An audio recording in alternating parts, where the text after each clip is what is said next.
A checkpoint just went up 400 yards ahead, tires on fire, rifles out, and there you are, on a 15-year-old dual sport that looks like it was built from scrap metal and spite. A bike so ugly it might actually repel bullets. You breathe once. You crack the throttle, dump the clutch. The front wheel lifts before they even shoulder their rifles. 15 seconds later, you're down an access road no polished SUV will ever fit through. Welcome to motorcycle evasion.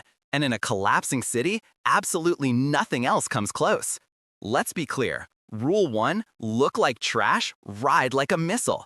I'm talking flat black spray paint over anything shiny. Cracked bodywork, mismatching tires, a seat held together with duct tape. You don't look like a threat, you look disposable. But under all that ugly sits fresh knobby tires, a beefy skid plate, and an exhaust pipe that'll scream all the way to 95 miles per hour when you need it. Which you will. Rule 2, roads are optional. This is the most important thing to burn into your brain. Sidewalks, staircases, pedestrian tunnels, hotel loading docks, if it's about 30 inches wide, it's a lane. That 1 to 3 grade hill that everyone else avoids, that's your own private highway. A 280-pound dirt bike will climb a 45-degree slope or hop a 3-foot curb without even blinking. Cars just get to watch you disappear where physics says a vehicle can't possibly go. Rule 3, the instant ditch. You hear rotors overhead, you see a roadblock you know you can't outrun or punch through. What do? You kill the engine, instantly.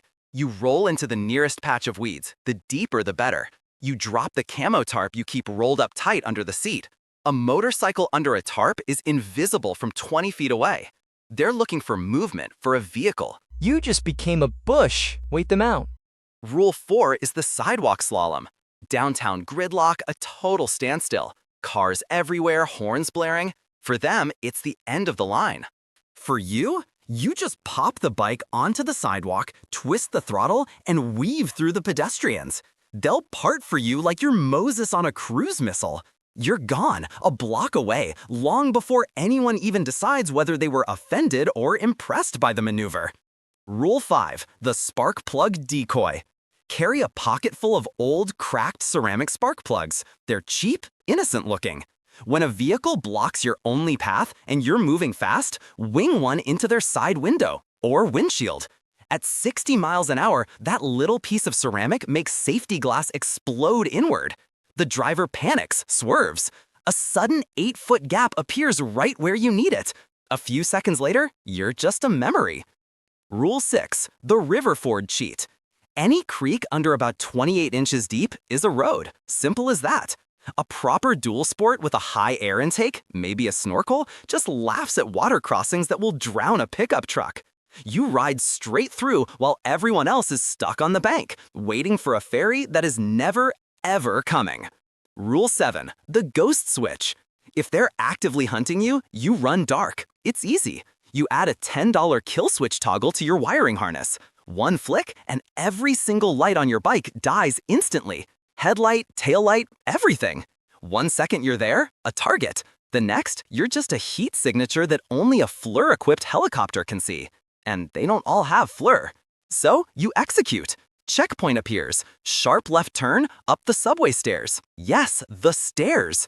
You burst out the other side, drop into the dry canal bed, ride it for half a mile. Through the hospital service corridor, out the back into the cemetery single track, you hop the downed fence into the rail yard. 14 miles in 11 minutes, all while the city burns behind you. A motorcycle isn't transportation in a collapse. It's a 300-pound magic carpet. It ignores traffic, it ignores physics, and it ignores most bullets. So go buy the ugliest, lightest, most abused dual sport you can find. Do it today. Plate it, get it legal, insure it for cheap. Then you tear off the stickers, scuff it up, and make it disappear into the back of your garage. Because when the city finally turns into a shooting gallery, the only people still moving fast will be the ones on 2 wheels who never planned on using the roads at all. Be prepared.